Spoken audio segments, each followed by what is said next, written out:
الحمد لله وكفى والصلاة والسلام على أشرف الأنبياء صلى الله عليه وسلم وعلى آله وأصحابه وأزواجه وذرياته أجمعين وبعد فإن أصدق الكتاب كتاب الله وأصدق الأعمال سنة الرسول الله صلى الله عليه وسلم والسلام عليكم ورحمة الله وبركاته.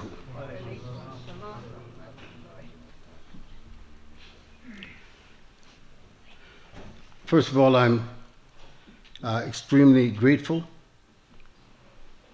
to have an opportunity to sit in the shade. Seeds that we participated in planting in this area 40 years ago. In fact, close to 50 years ago.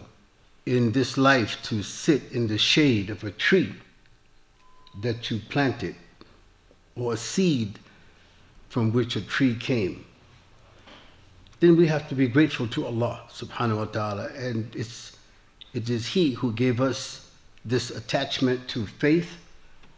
And it is He who gave us something when it appeared that there was nothing.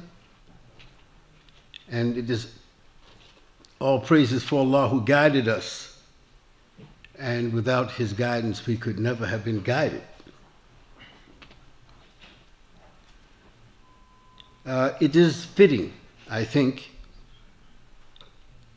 not so much well planned in terms of a program.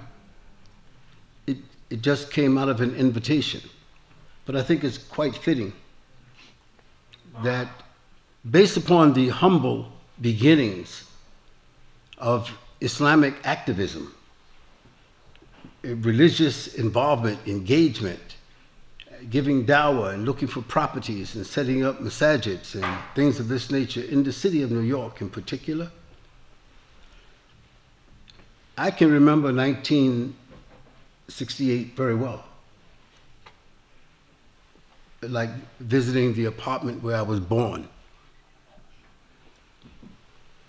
And I can recall,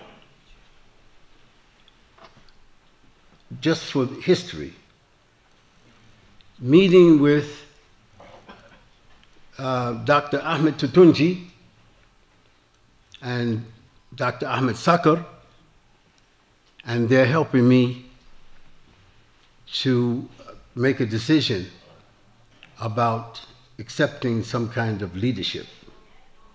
So this is like so many years ago, and it was in this area. In fact, the meeting took place at the library, which was in back of the bus station. Do you remember that library? Yeah. Still there. Still there. Yes. So it is quite fitting to have this discussion today. Islam in the 21st century. Because nobody can doubt that some people had vision. Maybe they didn't have all the tools, the right look. Maybe they were not even mature, even in their religious development. They were graduates from the university, some of them were still in the university. And everybody here should know the history. And anyone who's 40 years or more should know the history. Well, it's because Allah, He blessed the best of their niyyah. As He mentions in one of the places in the Quran, أعوذ بالله من الشيطان الرجيم يبدل الله سيئاتهم حسنات وكان الله غفور رحيم.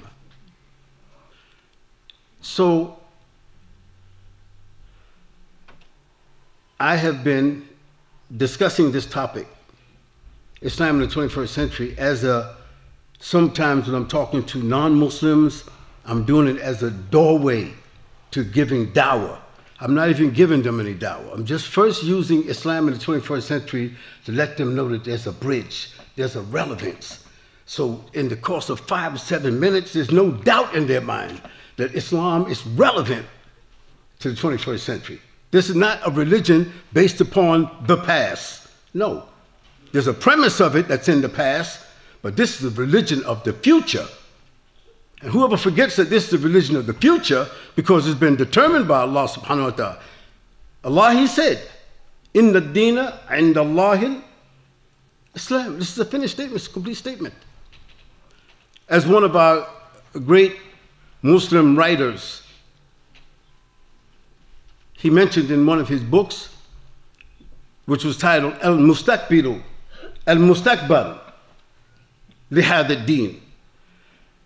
And not dealing with the person who wrote it, but dealing with the subject itself. That the future, all the hope of the future, the khayr of the future, and the future beyond this life, the hereafter, belongs to this deen.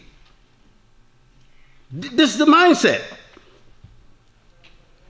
And at that point, at that time, as I can recall, the marriage of the marriage that was formed, called ISNA, was to plant the tree that was already in the form of the MSA branches. And so here we are in the 21st century, 50 years later, when that niyyah was made. And I was there, I saw it, we discussed it. Here we are now, 7 million Muslims in the United States of America. Approximately, somebody's guesstimate, estimate.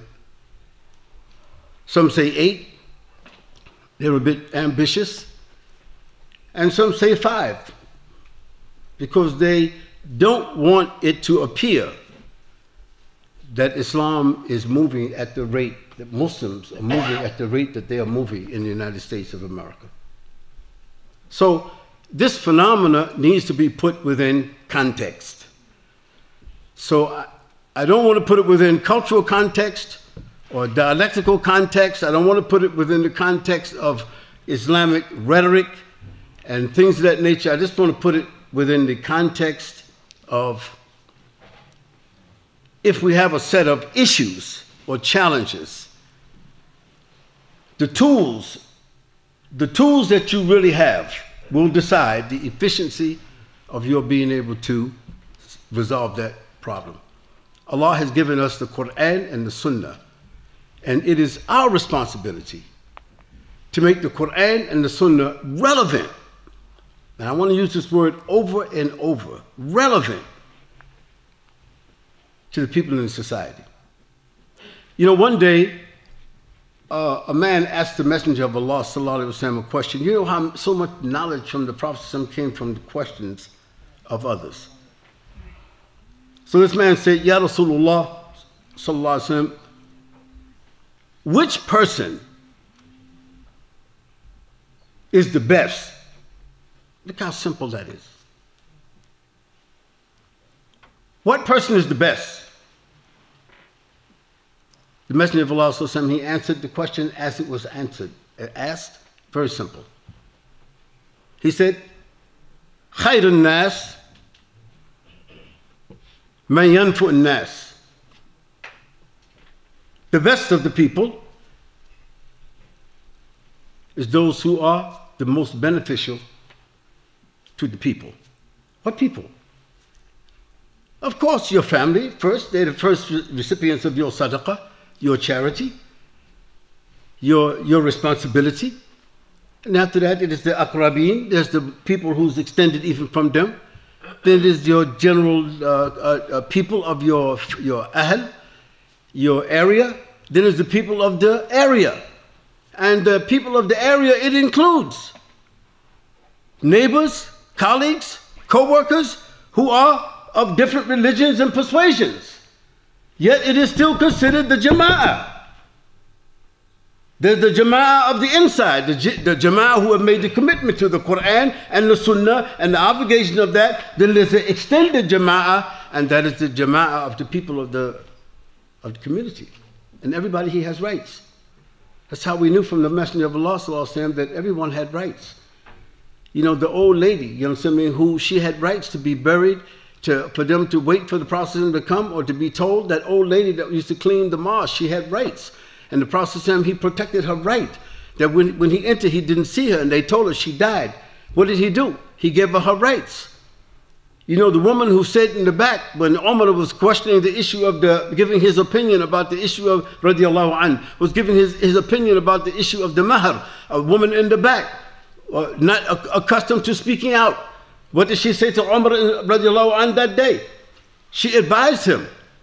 And then what did Umar say to her? Today, Umar, he have been advised by a woman. So there's the people of the extended community. They have rights. So Allah subhanahu wa ta'ala, he mentioned in the Quran, in Surah An-Nahl, you know, a verse that it's like almost in every masjid on Jum'ah. It is not the sunnah of the Prophet ﷺ to recite this ayah in his khutbah on Friday. It's not his sunnah, but it's the Quran. So who can argue with that? It's the Quran. And it started to be recited among the Muslims at a certain period in the Islamic history. It started becoming part of the wa'adh of the Jum'ah khutbah, this set of ayat.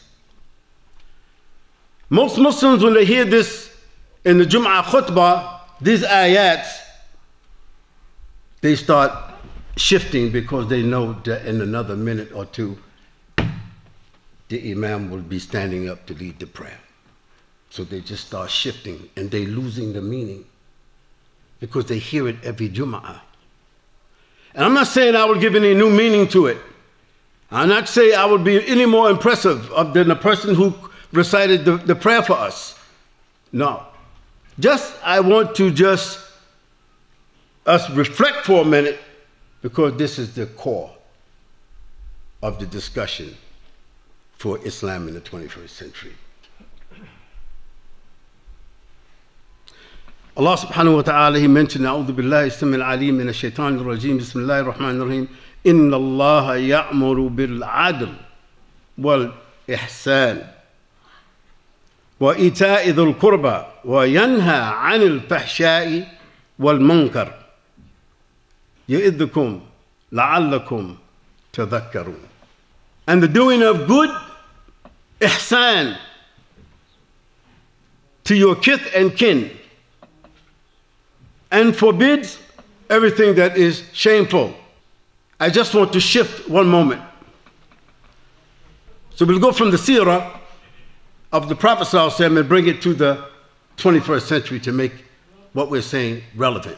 When Muhammad ﷺ was about 18 years old, the people of the seerah, the writers of the seerah, the scholars of the seerah, some of them, they disagree. They say, no, he was more closer to 21. We'll not argue that issue. It is clearly before the wahi came. And he was a young man, mature.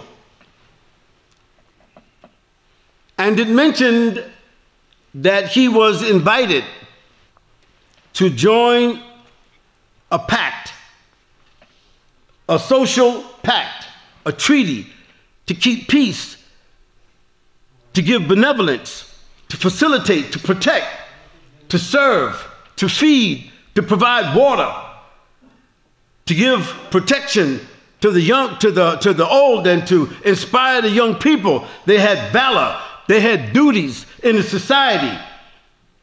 And it was not based upon a religion. It was part of the culture. It was a part of the culture of the people of Mecca, the people who themselves was the best people of Mecca. It was part of that tradition. And the name of this pact was called Hilf al-Fudul. Those of you who have read the seerah, do you remember the terminology, Hilf al-Fudul? This is a very prominent, powerful sign or ibrah from Allah subhanahu wa ta'ala that's showing us the maqasid, the objective of Islam. Muhammad sallallahu alaihi wasallam, no doubt he was the vessel. The Quran came and he was the like walking Quran. No doubt.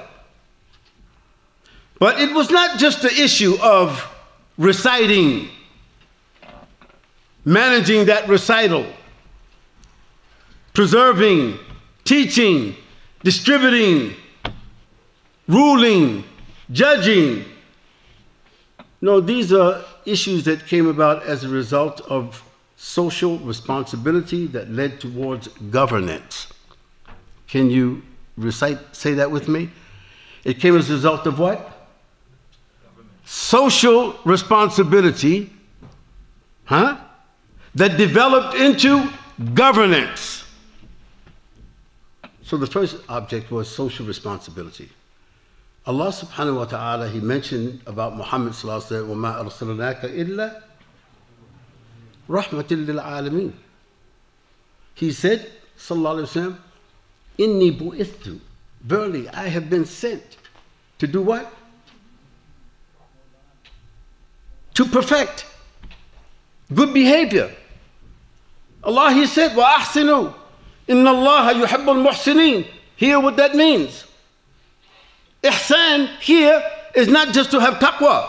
Ihsan applies here to be benevolent, to have the capacity, to give, to have influence, to have leverage, to address a dire situation, to make things happen in the course of faith and on the basis of faith.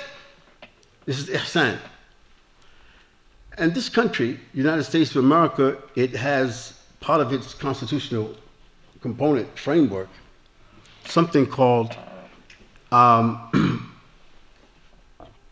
categorization of faith-based communities, faith-based organizations who deliver services to the public, and the government shares with them in that responsibility, the federal and the state and the municipality and the private corporations. Why? Because they are people doing what? Service. So now, let's go back to the ayah. Because in my estimation, the builders of mega mosques, and nowadays this is not the mega mosque. Sorry. I mean, according to YouTube, the phenomena of mega mosque is like you got to have a couple of million square feet of space that's going to be empty, just like those who have 2,000 square feet. Those who have 2,000 square feet mosque and those who have 2 million square foot mosque have a different level, scope of responsibility. On the average, and I'll come back to this ayah, on an average, in North America in particular, the masjid is only used, the mega mosque or the mini mosque. The mosque reformed out of a house or apartment, or the house now that's covering half of a football field. They both have responsibility of maintenance. And maintenance doesn't mean the shampooing and the cleaning and the parking and the da-da. It's the maintenance of the time. But think about this, brothers and sisters. 168 hours a week, the average mosque, and this is by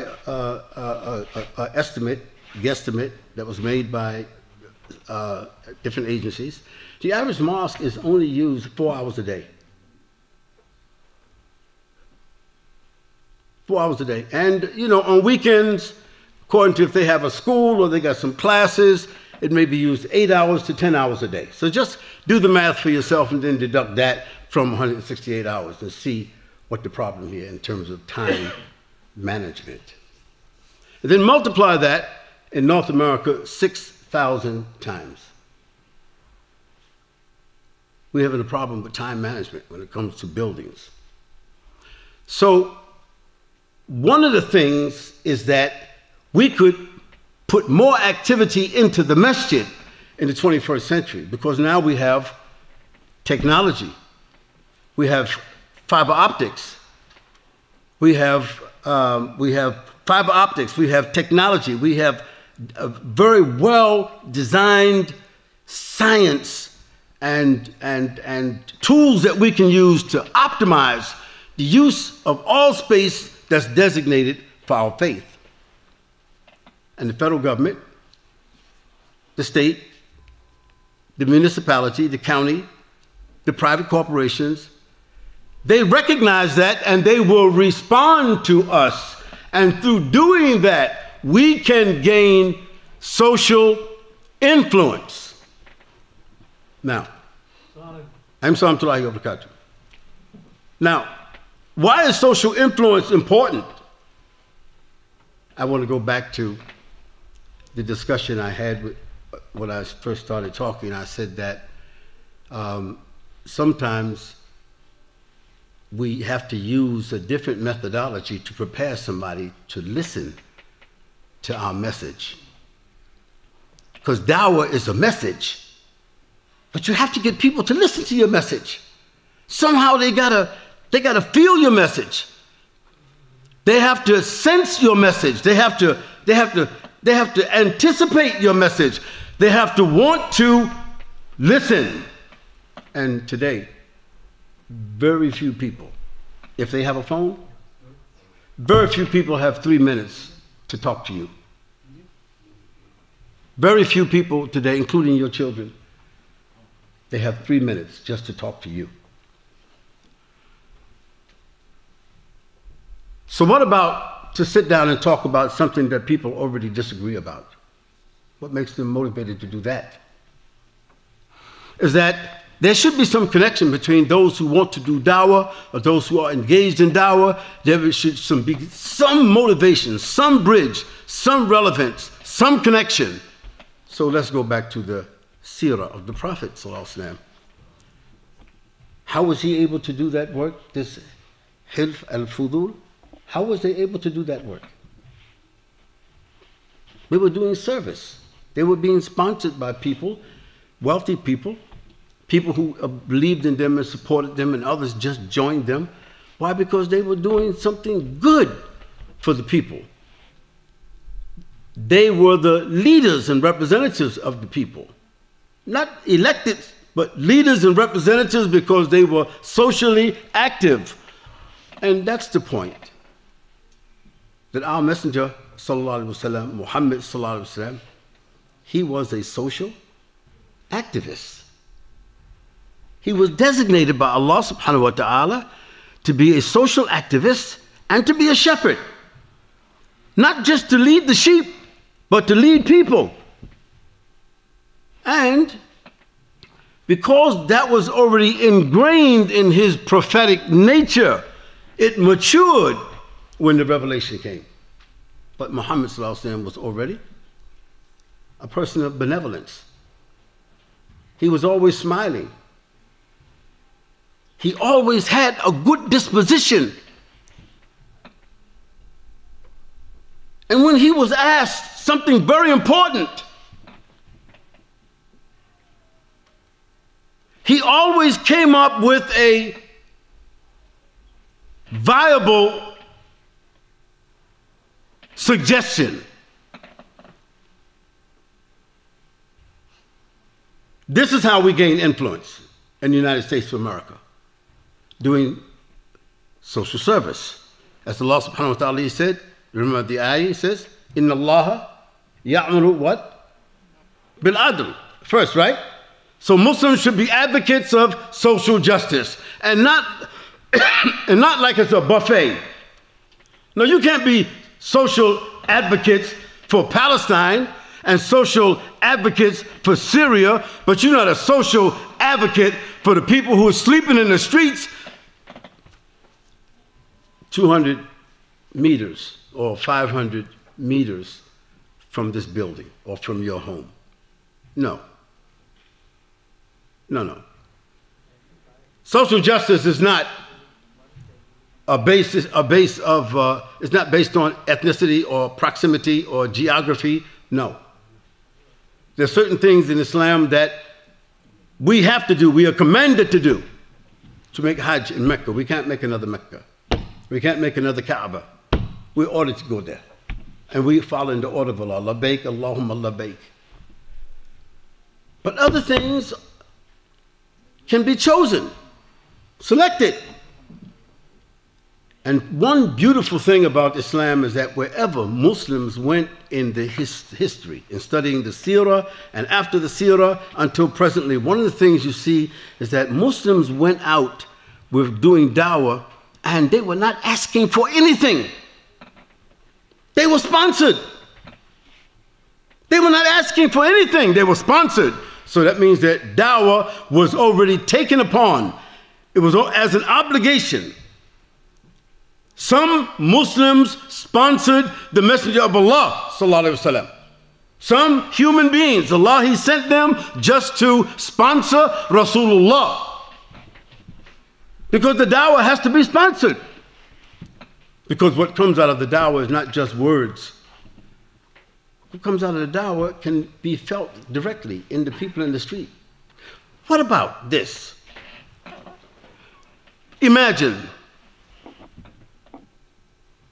we're not talking about,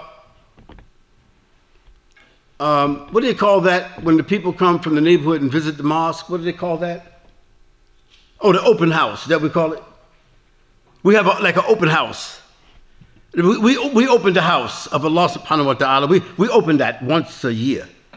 And we do something in the courtyard and we put up some Discover Islam and we drink some coffee and bring some people in, and after that they're gone, and after that the house is closed. I mean, literally. There's no real interaction. No. The door to the house, or the curtain to the house of Rasulullah sallallahu alaihi wasallam was open. The door to the mosque was open. It was not an organization, it was a responsibility. And if we go back to the seerah of the Prophet sallallahu alaihi wasallam, we're sitting in a situation where people are in need, and when they are in need, they will listen. When they are in need, they are hungry, they will. When they are thirsty, they will. When they are hurting, they will. When they have problems, they will listen. And on the smallest level of motive, if you only want to support those who do dawah, to make sure that there's something there that people will listen, we all Muslims, we can afford to purchase a pallet of water every month. Me, you, we can afford easily, most of us living in New York, we can afford easily to buy a pallet of water, which I think at Walmart or Sam's Club or something like that may cost like $62 or something like that. A pallet of water with 1,000 bottles like that. Each of us could easily do that every month, but we don't do that. Even though the Prophet ﷺ said one of the best things that can be distributed is what? What did he say? Water. Secondly, if every mosque, according to the square footage of that mosque, if every mosque put out 5 tables or 10 tables just before Jum'ah, just hot meals that are warm, and right after the taslim of the Jum'ah prayer, that food is given out within 30 minutes to your neighbors. And that is done every Friday. And everybody that meets a Muslim knows that Muslims carry water all the time. Muslims is always asking people, you want a bottle of water? Take another bottle for your family. How you feeling? How's everything? How you doing? And they say, oh, those are guys that feed after they pray on Friday? Oh yeah, I've been there. Oh yeah, I saw them in the neighborhood. Oh yeah, those are guys that got the water. What is better? What can be better? Allah, He asks in the Quran. And who is better than one who calls people towards Allah? And giving water and giving food is a part of dawah. It's a doorway. This is something that we can do easily, but it has to be encouraged. It has to be embraced. It has to be managed. And it has to be executed. And that's the seed I'm planting. That's the seed I'm planting from mosque to mosque. This is not a message to the Majlis al-Shura or the members thereof. This is not a message to a particular group of people or the Majlis al-Shura of the masjid.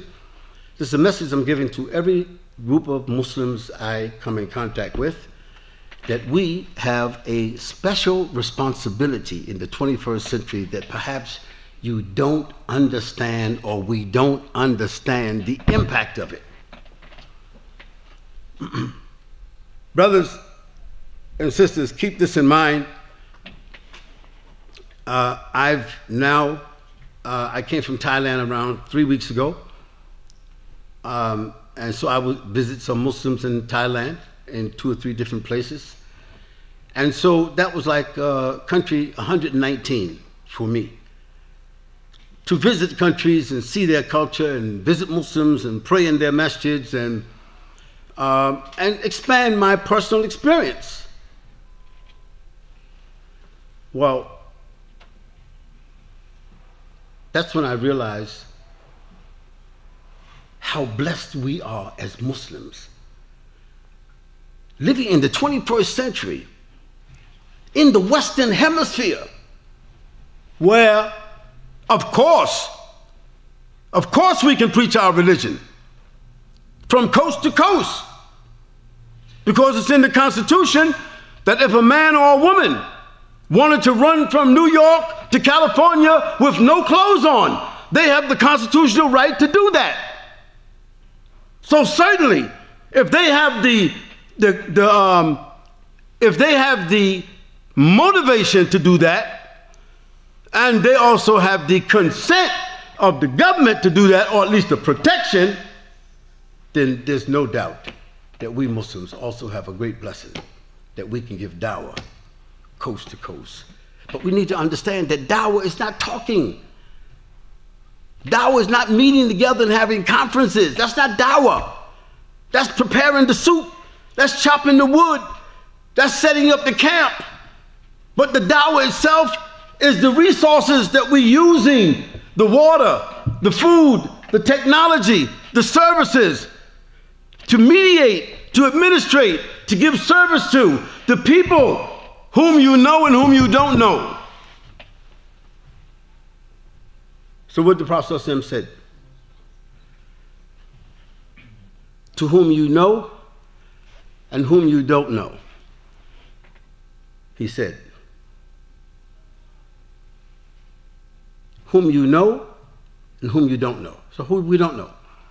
We don't know just everybody that we see walking from here to Jamaica Avenue or to getting in on the highways and going to our places. We don't really know everybody, but we see them and we become familiar to them and they become familiar to us, and there is a social connection and there is a responsibility and there is an eventual accountability. So I'm advising myself and Muslims, now that you have comfortable places, you have virtually just nuisances. A young lady from Stockholm said to me early this morning, she said, Sheikh, can you come to Stockholm?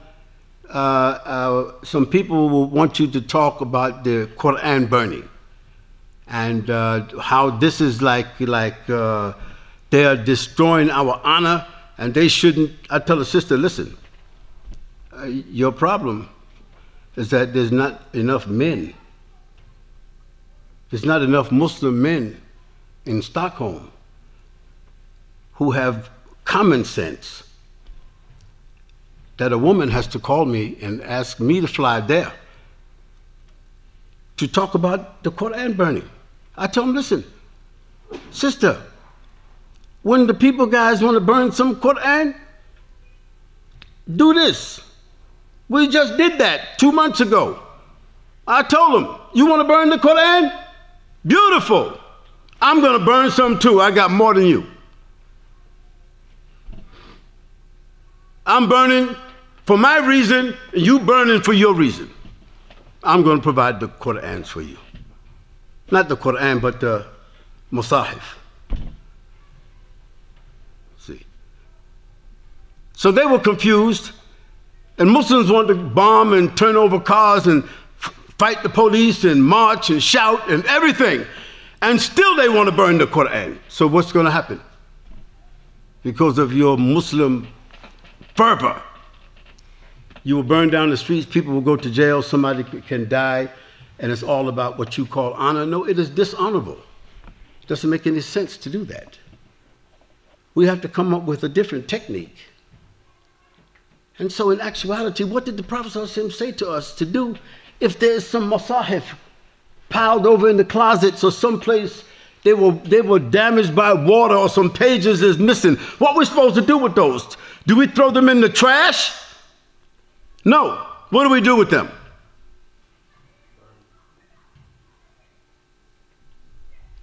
One scholar said he said throw them in the ocean. That's one option.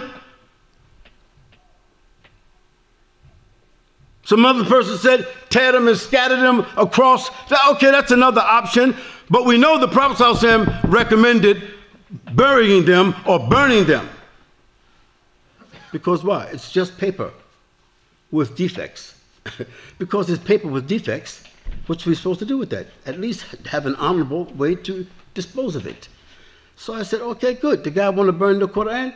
We're going to start out right here. Here's my can right there. Here's my torch right there. Okay, and how many of you guys? Bring all your people, 500 people and everything, just be orderly. And each one of you pay $10 for the Quran we're giving you, you're going to burn it. That's your contribution to whatever you're doing. You coming all this way to burn the Quran here, pay $10. And for every $10 they pay those 500 people, we produce 100 more Qur'ans and distribute them in the places where we took them from. You see? And so the cycle is that we frustrate them because why? We don't react. No, we responded. So there's nothing for them to do. If we're going to burn more Qur'ans than they will, what are they doing? So what do they want to do? Oh, they got to change their tactic. They don't just want to burn the Qur'an now, they want to burn the mosque. Okay, then the police, they will take care of that part of it. But we have to use our sense and not feed into issues that will take our energy, take the subject off of the focus itself, and paint us in a bad light in the society. Because at the end of the day, this is the whole aim, is it? It is to do what? To dishonor us, to dehumanize us, to insult us, so people will not listen to us. Because at the end of the day, they don't want people to listen to us. But if people will listen to us, even the youngest of us can provide them with some insight and some beautiful words to impress them or convince them, or at least to make them allies. And on the way, we didn't do anything much. But we started out with water. The Prophet ﷺ said, تُطْعِمُ الطَّعَامِ وَتَقْرَأُ السَّلَامِ مَنْ أَرَفْتَ وَمَنْ لَمْ تَعْرِفْ. تُطْعِمُ الطَّعَامِ, water and food. The first words of dawah, the first order of dawah, the first imperative of dawah in Medina, the Messenger of Allah said, تُطْعِمُ الطَّعَامِ وَتَقْرَأُ السَّلَامِ. Precede your words with what? Giving food. Establish a relationship with food and drink, conversation, appreciation, familiarity, just through food and drink. And then through that, you got other things you're doing, technology, business, medicine, other things. And the Muslims become very reliable. What's the word? They become reliable, influential. They're doctors and they're lawyers and they're craftsmen, and they're doing good and honor in the society, and people begin to listen to them. And guess what? The federal government will give us more even than you ask for, because you're relieving the federal government, the state government, the municipal government, the county government, the private corporation. You're relieving them of having to deliver direct services, which they don't want to do. Did you understand that part? Did you understand that part? Because in the last 30 years, brothers and sisters, another group came in, and they saw the opportunity here in the United States of America, and it has nothing to do with their religion. It's just a group of businessmen. They just happen to be Hindus. They're the ones who have the networks all over the United States of America. Networks. Doing what? Their temple is built into it. You see how smart they are. Their temple is built into the place where they do the serving and the cooking and the distribution. The serving, the cooking, the distribution, and the storage is in the same place. And these are people who are saying that they are worshiping thousands of gods. So it's not an issue of religion here. It's a perspective, it's a mindset. And some people, they saw that there was an opportunity to serve disadvantaged people, who many of our neighbors, they are disadvantaged. Even some of our family members are classified as socially disadvantaged, and they serve them. So brothers, I want to say to you that the Jamaica Muslim Center is a prime location, a prime organization to foster this kind of work. And I don't mind to have a working, a meeting specifically for a working relationship. Not a meeting to have another meeting, to have another meeting, to make another organization, but a meeting that's built upon working to resolve the issue of Muslims servicing their societies in the Western Hemisphere in particular, and therefore becoming more efficient, more effective, and developing empowerment and trust. And whoever has trust and empowerment in a relatively free and open society, we will have no excuse in front of Allah subhanahu wa ta'ala, because there is no direct opposition to Islam or its delivering of its services in the United States of America. Now, there are different forms of challenges and obstacles that come in the form of doing the dawah. But if you compare our ability to do dawah, to speak about Islam, to speak to people, to have access to any level of society, and to travel and to implement our ideas, I haven't found, as a revert Muslim, I haven't found a country in the world that has the constitutional liberties that Muslims have in the United States of America. Now, if that wasn't true, our numbers would be diminishing or returning back to where Muslims came from. It is not. And we should be honest. And this is a matter of social responsibility. Social responsibility, which we call it Islamic presence, Islamic organization, Islamic communities, Islamic congregations, in service to Islam in the 21st century. That means we can't make our buildings aesthetic for us and nice to see on the outside, but we need to make the same investment in the surrounding community and infrastructure so that the presence of Islam would be known to everybody, whether someone is wearing a thawb, a kufi, or kimar, or hijab, or niqab, or none of the above. That Islam would be felt and tasted and reasonably understood. Because if people don't understand our words, or the words of Allah, or they don't understand who is Muhammad sallallahu alaihi wasallam or his sublime character, in case they don't understand those words, they don't read, they don't have the time, they will feel the presence of Muslims through their service. Dear brothers and sisters, I thank you so very much for listening to me. I have a book that I recently published. It is called Islam, America, and the World. I'm not giving a pitch for the book because it's not a prime concern of mine who reads it or doesn't read it. I wrote it for my own research and for my own therapy. And when I finished it, someone suggested that we publish it. So part of what I spoke about tonight is from the chapter called Islam in the 21st Century in that book.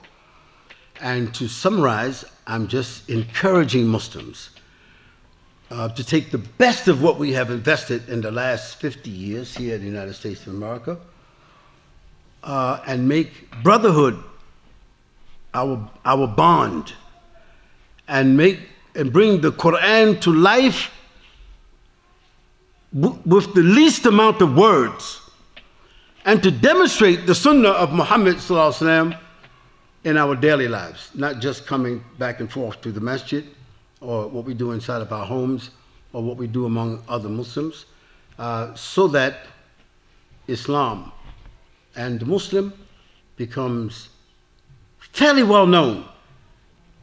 You know, and people, if they don't know the religion, they have respect. Like, if I ask 10 people arbitrarily in this room who are 40 years old or more, please, can you stand up and tell me 1 minute, just 30 seconds about the Mormon Church, the Church of Jesus Christ of Latter-day Saints, that's their other name? Can you tell me something about them? Who are they? How many are there? What's their beliefs? When they came? What was their history? This and that? Probably not 10 of us could do that. But it's not important. But we do know that the Mormons is the only religious organization in this country that has a sovereign state. In case you don't know that, a sovereign state based on their religion. And as a result of that, 60 or 70% of all the choices that's made in that state is based upon what? The influence of the Mormon Church.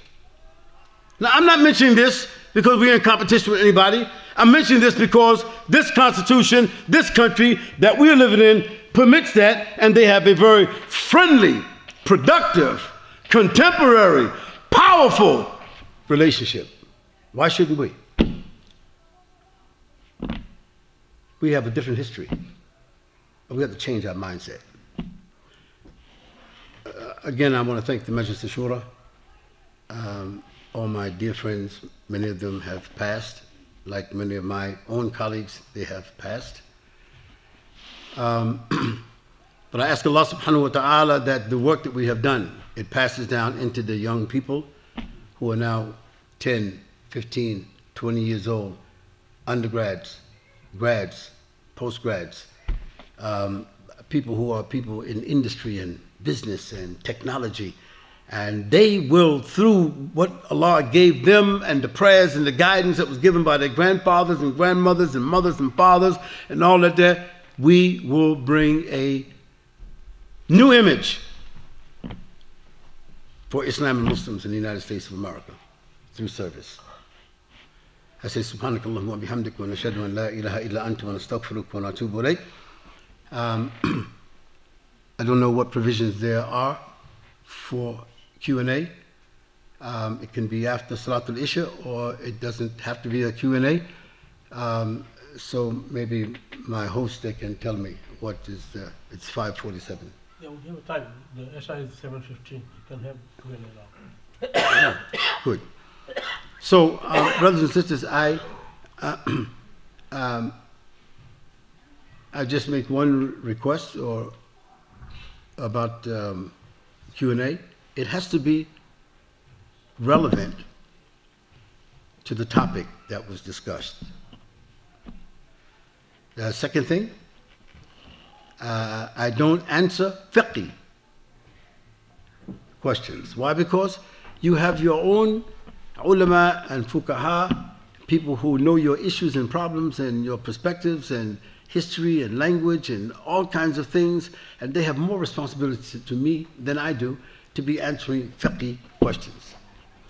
And I don't answer tricky questions. You know, things that like are very controversial and can lead you into something that you didn't even want to go into. I don't do that. It has to be about what I spoke about.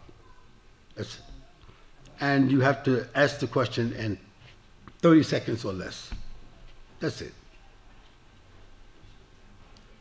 So if there are brothers or sisters who have a question and you heard the discussion, the presentation, I will accept that.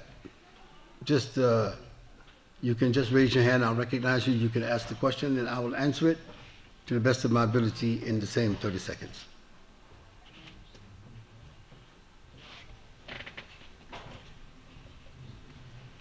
Yes, Sheikh. It's not about the topic.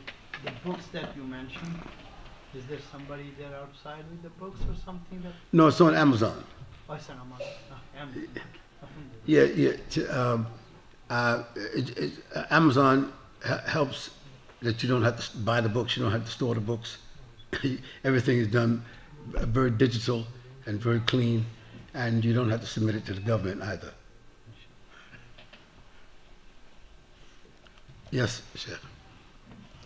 Why do you think the masajids are not service-oriented towards its neighbors?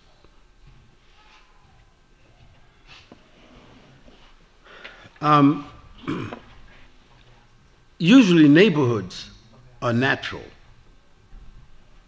They're natural. People know each other in neighborhoods 30, 40, 50 years, sometimes even 2, 3 generations. You can still hear me? So in naturally developed neighborhoods, they're usually based upon either ethnicity or sometimes religion, or sometimes social dynamics like immigration. So neighborhoods in countries like America come together in different ways. I'm trying to answer this question, right? And so this is an area that became permeated, populated more intensely in the last 50 years than the previous 50 years. So now, this means that, and diverse immigrations, there's not just immigration of people from one place, diverse. So then all these people were building their own lives and trying to be respectful and be decent and not commit crimes, and had to deal with their own families and their own dynamics and their own lives and practice their own religion. That's not easy. So there's no blame here. This is what happens naturally. According to Ibn Khaldun. Ibn Khaldun said this is what happens naturally. It's not because of prejudice, it's not because of conspiracy, it's because it's just negligence. Sometimes the house that you live in is often not the cleanest house.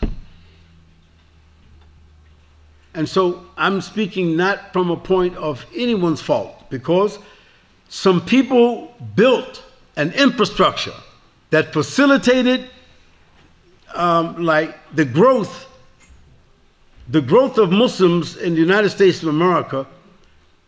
Let's be a little more particular. In case you don't know this, this statistic came from Mr. Adams' office. That that New York City is home to over 1 million Muslims.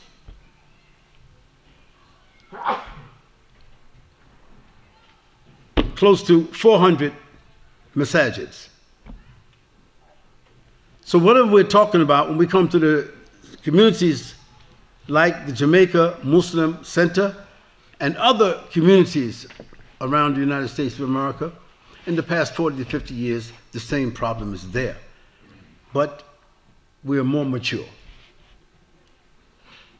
We are beleaguered and confronted by major issues that have nothing to do with our differences any longer. We're more mature. And so as a mature social activist, a mature Muslim, as a mature, now I'm advising, not just pointing out the problem, but advising steps that we can take to do what? One, modify the polarization, the natural polarizations that we have with people, because in distributing water and food and technology and services, you eliminate that polarization, or you severely modify it. You feel me? So I say neglect, oversight, as opposed to fault. So فَذَكِّرْ إِنَّ فَأَتِ الذِّكْرَ. Our job is just to deliver what we can and remind each other of what we can do. And I'm bringing what I consider to be a proposition. I'm not going to call it a solution. I call it, it is a highly probable proposition that could change some of the social dynamics between Muslims and non-Muslims here in North America, and in particular here in New York City. Yes, brother. You don't have to answer it, but why is the reason, you said you were a reaper, right? Yes. What was the reason you referred? Islam found me. You know, like the drones? Huh? You know, when they send the drones up in the air to search for you, you get you them heated missiles or whatever, right? They just zoom in on you, right? So if Allah, He wants guidance for someone, He sends that guidance out and it finds that person. It wasn't like I was looking, or I was intelligent, or there was some light that came from the sky or anything like that. However, I don't mind talking about that, but since I've talked about that so much, I would just send you to KhalidYasin.com. That's a website. Or you can go to Skyviews on Facebook, and then I've got some of those testimonies that are there. But thank you very much for asking me that. Any other questions, brothers? Okay.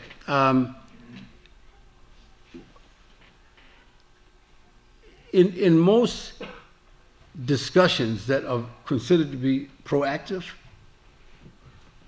there is usually some call to action. It could be an appeal, it could be a proposition. In this case, I'm making an appeal. I'm making a call to action. And not on behalf of my organization, the Purpose of Life Foundation. No, it's just another organization. And I happen to have decided with the consent of my senior advisors, I've decided to return to New York City for personal reasons, because most of my family is here.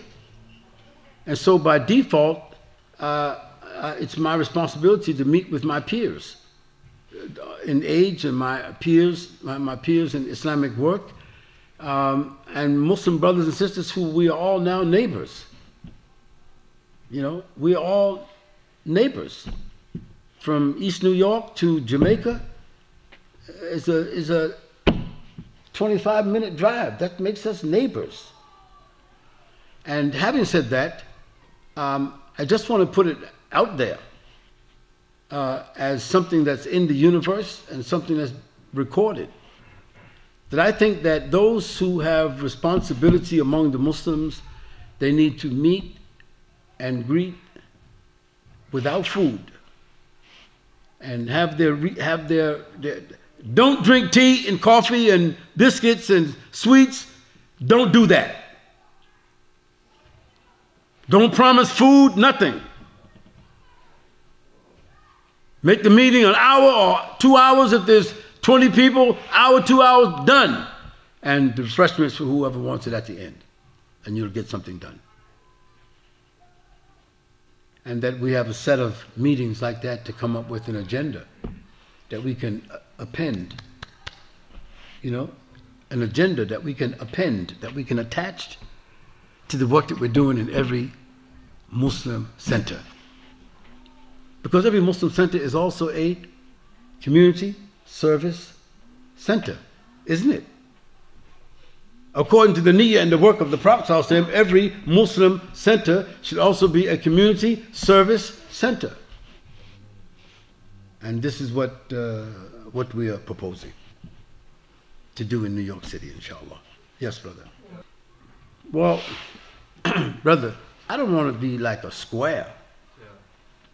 I don't want to be like an OG, old-timer, you know, old school or anything like that.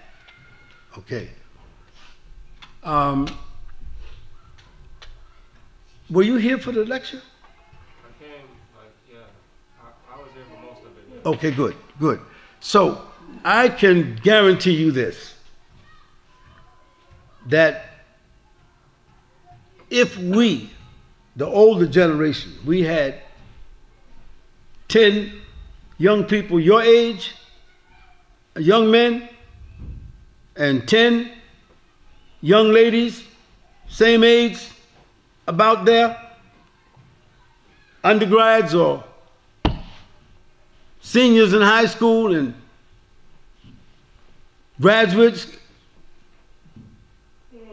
if we had 10 and you were willing to do the service, then most of what young people need to come together to do to make Islam more relevant to them will be encapsulated in that work. This is what I can promise you. And I prefer to work with young people. I like to meet with the older people about a half an hour. But I like to work with the young people all day. So this is intergenerational. This is your time. This is not the time of the guys or girls that's my age. No, we are at the top of the hill, and some are over the hill, but you guys are just halfway up. It's ta'awun, it's brotherhood, it's fraternity. It's coming with a new mindset. Think outside the box and think outside the box and act outside of the building. What's the term? What did I just say? And act outside the building.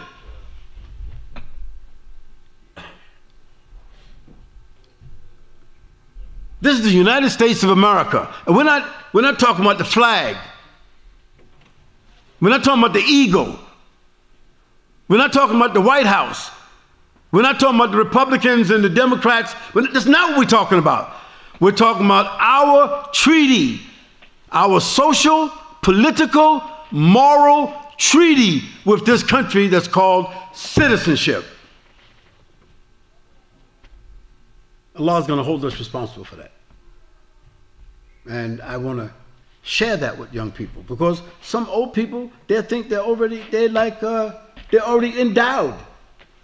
They made Hajj too. They're on their way to paradise. They're already growing wings.